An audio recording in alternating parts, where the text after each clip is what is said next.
Ladies and gentlemen, in this RedGamingTech.com video we have further information on the Xbox 720's always on requirement. When don't we, it seems. Anyway, in regards to the Xbox 720, there has been a reported email that has been circulating among full-time Xbox employees, or at least employees working full-time on the next generation Xbox.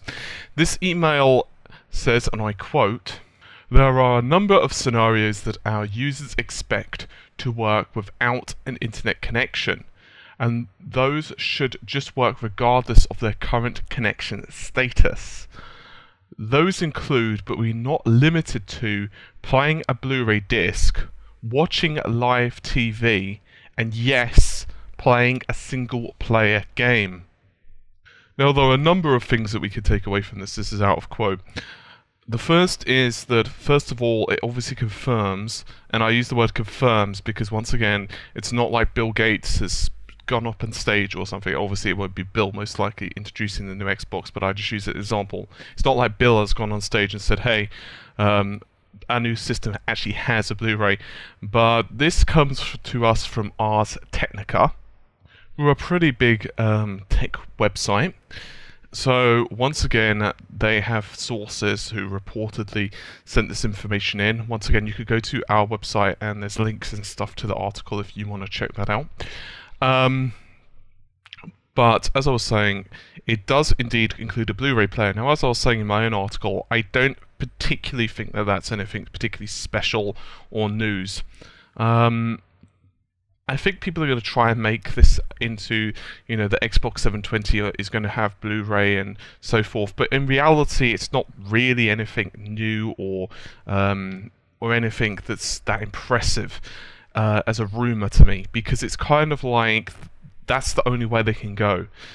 People expect now to be able to play Blu-ray movies on consoles, whether you like it or not. It's an expectation, and HD DVDs got, well, basically spanked in the war, to the point where they basically folded very quickly. So reality-wise, is the only media that's really left is digital distribution and Blu-ray. And obviously, you've got DVDs, but let's face it, one of the reasons that Microsoft's Xbox 360 can't have Metal Gear Solid 4, and therefore by default the Legacy Collection that of course is being released for the PS3, is because of the media it's using. Now, in my opinion, it's a shame that the Xbox 360 didn't include a HD DVD as a standard, but that's a different story, and I've already gone into that in a previous video. So it's not really anything that surprising there. You need it for the next generation games. They, quite simply put, are going to be a hell of a lot bigger. And in an interview on the PlayStation 4 developers, or should I say also PlayStation 3 developers, Santa Monica Studios, they're actually saying that one of the challenges now in next generation consoles isn't actually the fact that you've got all this, is you don't have enough memory, it's that you actually need to fill the memory. In other words, there's no point in actually having a resource if you cannot use it, because it's the equivalent of, well, you don't have the resource.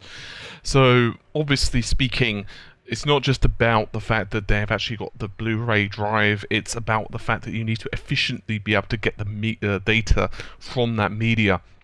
And that brings us to the next rumor, and that is, how will this actually affect the system? Because this rumor has been touted around for a while now about whether the system actually requires an internet connection. And some people have said that it's going to be pretty darn stringent. In other words, that the games will simply not load up. Others have said that it's going to be a lot more flexible. So, for example, this is possible that if you want to play a single-player game, it will act like the Xbox 360 or PlayStation 3, or indeed any consoles before that. You could even say PlayStation 1 if you prefer. In other words, you take the disc out of your case, you put it into the machine, you press the button, the disc tray closes, and it loads up after a few moments, and that's it. That's all she wrote. However, obviously, if you want to play online, you need an internet connection, and by extension to also download/purchase DLC and all the other bits and bobs that you would expect. And that's one level. The other one would be a more, I suppose, more acceptable, particularly if you're a PC gamer. That would be something along the lines of you buy a game and you put the game into your system, and it would either install the entire thing and or a good portion of the file, which is possible because we know that the next generation Xbox actually has a hard drive as a standard. I'm not really exactly surprised if it, was a pretty big hard drive either, because once again we're talking about a lot of data here, and I'm not just talking about from the game side, because obviously the next generation Xbox, which seems to be called Fusion, but obviously that's not confirmed yet, it seems to me that we're going to be seeing a very large hard drive because it's also we're dealing with a lot of media. So in other words, it could have a full or a partial install, regardless of which, afterwards it's basically tied to that Xbox and or to that account. I'm going to be surprised if it's an account. It would make much more sense to me if it were, because quite simply put, as I've said to you previously, if I want to take that game disc to my friend, say Bob, and Bob doesn't have, that game, then obviously I might want to take it around his house so we can try it out, and obviously if he likes it, then he can purchase it. It makes a hell of a lot more sense to do that than, say, me taking the entire system with me, because that's just a pain in the butt. I'm not saying it will work like that. That's much more akin to how PCs work. In other words, if you have a Battle.net account, which obviously is from Blizzard, which has World of Warcraft, StarCraft, that type of thing, or a Steam account indeed, you can actually play Steam accounts offline, but you need to originally activate it on that machine using an internet connection. So in other words, once it's activated, you can go ahead and play it if your internet dies or what have you, and that's pretty handy. Obviously there is that restriction at the start. You do need that internet connection to initially say, hey, I've registered this game, and that's, whatever it is. So whether you buy a code from online, whether you buy the game from a local retail store, whatever, as soon as the key is actually associated to your account, you're good and golden. In fact, in that respect, you could actually theoretically sell keys via the Microsoft store, in theory, but obviously I don't really think that's going to happen practically. Who knows though.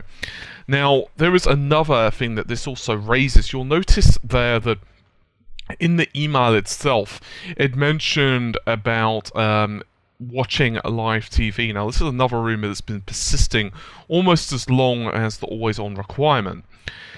It basically goes that you will be able to plug your system into a cable TV box, and obviously that box will connect to your Xbox 720 via a HDMI input, and then obviously an HDMI output will then connect to your TV. In effect, the Xbox 720 will become a pass-through device, and the purpose here, in theory, will be to do things such as pause live TV, access TV listings, maybe even be able to, say, overlay games or whatever on top of that, maybe access the internet and see, information from IMDb or whatever on, hey, I'm sure I've recognized this actor, oh, okay, he's been in, so-and-so TV show. Honestly speaking, they've obviously not announced this further. I'm really hoping it's going to be something quite substantial and meaty. Obviously, the TV listings and so forth, at least in the UK, I'm not quite sure on the level in the United States, but I'm assuming at least it's the same type of level because, the States usually has at least our level of technology and this type of thing. In the UK, at least, we've got the access to the TV listings and so forth quite easily, quite readily. You just press a button and it just pops up. Not that I really watch much TV, I usually do mine through the internet, but whatever. So, yeah, I'm assuming it's going to be a lot more than that. Obviously, Microsoft themselves are said to be trying to resurrect or maybe even start their own TV programming.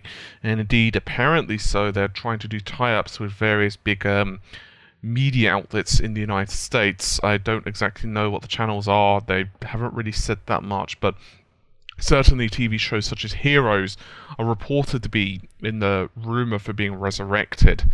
Obviously this doesn't give us a jot of information in terms of solid information about what the system is and what is not going to be able to do. However, I think it's going to be a very interesting experience if this is true, and it's definitely going for the whole entertainment in your living room type of affair. Anyway, hopefully you guys have found the information a little bit interesting. I think it's good that the measures are not going to be so draconian. There have been previous rumours on this, of course, that have said that, hey, you know what, there's a very good chance that in actuality these measures are not going to be that bad, they're not going to be that stringent.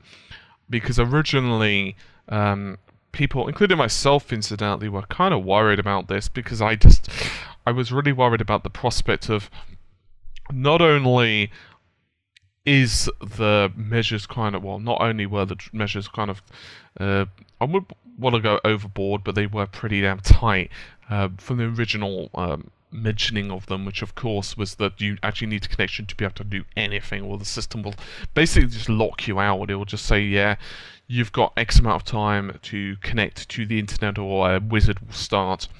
And I just thought to myself, that's not good, because Sony are obviously not doing that. They went on record and said that's not what we're interested in. And obviously there were also the other rumours about blocking second-hand games and used games. It seems that that's also not going to happen. From what I've been reading, although once again none of this stuff is confirmed. Obviously we are getting dangerously close to the Microsoft press conference, and obviously I will be covering that extremely in depth. I will probably be up until the wee hours in the morning. Anyway, hopefully you've enjoyed the video. So yeah, if you want to check out further, I have linked the article into the description, and all the stuff's there, so you can go check that out. So anyway, hopefully you've enjoyed the video, and I will see you soon. Take care, and bye for now.